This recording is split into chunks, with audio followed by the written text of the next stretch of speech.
அஸ்ஸலாமு அலைக்கும். Welcome to Shala's recipes.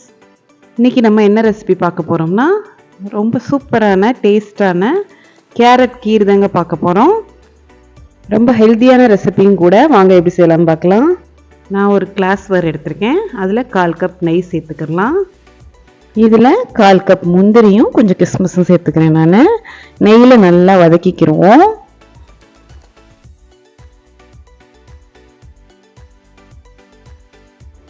இப்போ அதை எடுத்துடலாம். குக் ஆயிடுச்சு. ரொம்ப கரைஞ்சிடாமல் எடுத்துக்கோங்க. இதில் 1/2 கப் கேரட் துருவி வச்சுருக்கேன். அதையும் சேர்த்துக்கலாம். சேர்த்து நல்லா பச்சை வடை போகிற அளவுக்கு வதக்கிக்கோங்க.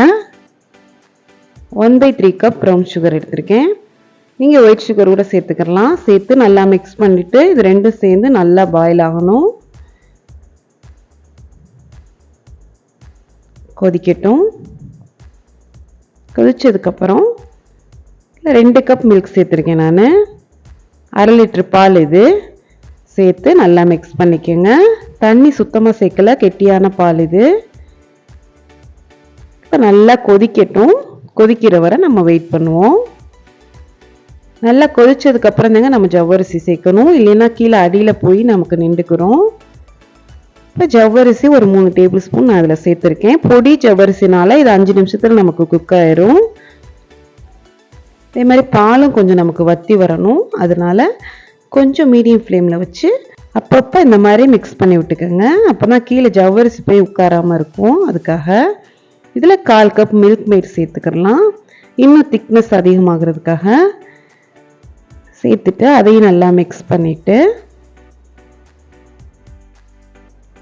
அப்பப்போ இந்த சைடில் உள்ள பால் ஆடையை நம்ம எடுத்து விட்டுறணும். அதான் நமக்கு நல்லா டேஸ்ட்டு கொடுக்கும். ஒரு 2 செகண்ட் கொதிச்சா போதும். அடுப்பை ஆஃப் பண்ணிடலாம். இந்த கீருடைய டேஸ்ட் இன்னும் என்ஹான்ஸ் பண்ணுறதுக்காக 1/4 டீஸ்பூன் உப்பு சேர்த்துக்கலாம். நம்ம வறுத்த அந்த கிஸ்மிஸ் முந்திரி எல்லாத்தையும் சேர்த்துடலாம். சேர்த்து மிக்ஸ் பண்ணிட்டா நம்மளுடைய கேரட் கீர் சூப்பராக தயாராகிடுச்சு. இப்போ இறக்கிடலாம். இதை ஒரு 30 நிமிஷம் நீங்கள் ஃப்ரிட்ஜில் வச்சும் ஜில்லுன்னு சர்வ் பண்ணலாம், இல்லைன்னா சூடாகவும் சர்வ் பண்ணலாம். நல்லாயிருக்கும் டேஸ்ட் நமக்கு. இப்போ சர்வ் பண்ணிடலாம். மேலே கொஞ்சமாக குங்குமப்பூ பார்க்க க்யூட்டாக இருக்கணுங்கிறதுக்காக இதில் ஃபுட் கலர் நம்ம எதுவுமே சேர்க்கலை. இந்த கேரட்டுடைய கலர் இது அழகாக இருக்குது பார்க்குறதுக்கு. இந்த ரெசிபி உங்களுக்கு பிடிச்சிருந்துச்சுன்னா லைக் பண்ணுங்கள், ஷேர் பண்ணுங்கள், சப்ஸ்கிரைப் பண்ணுங்கள். இன்ஷா அல்லாஹ் நெக்ஸ்ட் வீடியோவில் பார்ப்போம். தேங்க்ஸ் ஃபார் வாட்சிங். பாய்.